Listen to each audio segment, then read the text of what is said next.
Good afternoon. I'm here today with y'all to present my project, and I'm currently sitting my phone on a chair because it's the only way I can get y'all to see me. So, I decided to present the Fort Laramie Treaty of 1868, and it is exactly what you would expect. You have your white man tells his white lie, saying, "Here's your territory," ends up not doing it, going and blah blah blah. Native Americans, you'll get some of this, they start fighting, and yeah, same old, you get your Western, but yeah.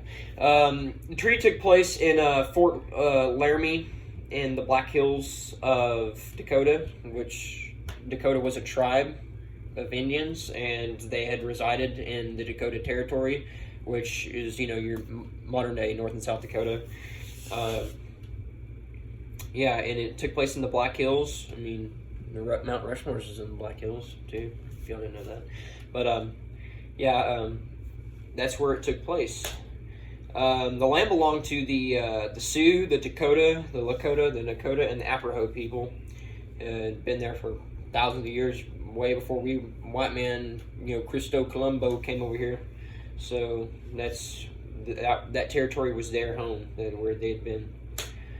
The treaty was signed in the Black Hills. It was signed. The U.S. military basically said, "You know what? We're moving west. Westward expansion, but we're going to give you this land and let this be y'all's land, and we won't interfere with it. We'll let y'all do what y'all need to do with it." And so they came into a treaty and an agreement with William T. Sherman and other U.S. generals, and they basically said, "All right, sign this document. Land's all yours. We'll get out of the way." And white man told a white lie. Did not happen. Gold was found in the Black Hills, sparked a gold rush as usual, which it always did, such as Yukon and California. Eventually it hit the Black Hills. And,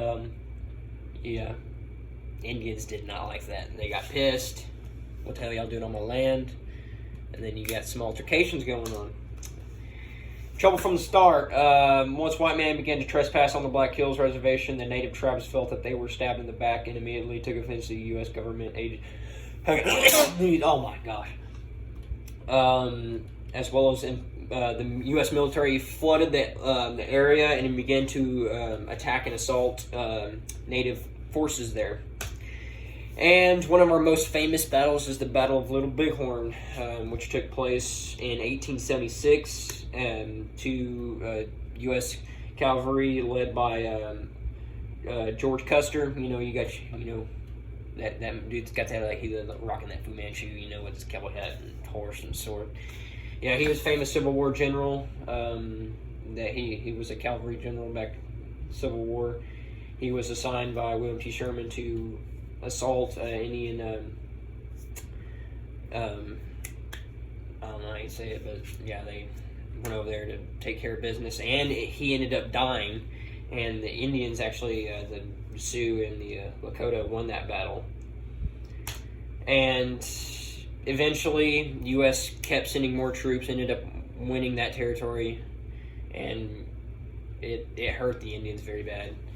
We, as Western expansion continued on and the United States became totally ours, we decided that it was right to give the reservations back to the people, and as of today, those reservations are still in hand. In 1980, the Supreme Court found that the Black Hills were illegally confiscated and awarded the Sioux tribes $100 million in reparations, but the Sioux leaders declined the offer and said that the land had never been for sale, which is a very basically, getting up in their face and saying, "You know what? Yeah, look how we feel. It was never for sale in the first place. We just wanted ours, and then y'all mofos came up in here and got in our business." So yeah, so it was like a slap in the face to the U.S. But today, we all good. We got reservations in the Black Hills. We got reservations in Oklahoma and all throughout where the Native American reservations are. So that is my project. Hope y'all liked it, and peace out.